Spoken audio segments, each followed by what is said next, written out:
আসসালামু আলাইকুম রহমতুল্লাহ। আপনার পুত্রের নাম কি? বড় মেয়ের নাম শিউলি, ওই মেয়ের নাম হাসি, পোলার নাম মনোহার। ও, তা আপনার বাড়ি কোথায়?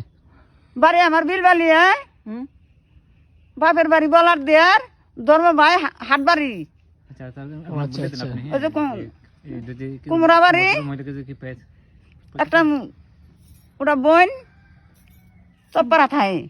আচ্ছা আচ্ছা, আপনার কথা বলেন। হ্যালো, আমার রাজ্যের ভাড়া। আপনারা দেখতে পাচ্ছেন যে এই মহিলাটি 2-3 দিন যাবত তাই এখানে এই যে এই জায়গাটায় ঠিক এই যে এই গড়টার সাথে এখানে মূলত আমরা হাঁস মুরগি পালি, এখানে ছিল, এখানে তিনি শুয়ে থাকতো। তো তাকে আমরা শীতের কাপড় দিয়েছিলাম, খাতা কম্বল দিয়েছিলাম, তিনি কিছু নিতে রাজি হননি এবং তিনি বলেছেন আমার কিছু লাগবে না।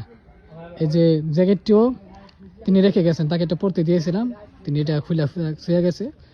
মূলত এখন তিনি চলে যাচ্ছেন, বুঝছেন? তো আমরা তাকে খুব চেষ্টা করলাম আটকে রাখার, কিন্তু তিনি থাকলেন না। তিনি বললেন নাকি তার ছেলেকে খুঁজতেছেন। আপনারা যদি ওনাকে কেউ চিনেন তাহলে দয়া করে তাকে তার ছেলের কাছে পৌঁছায় দেবেন ইনশাল্লাহ।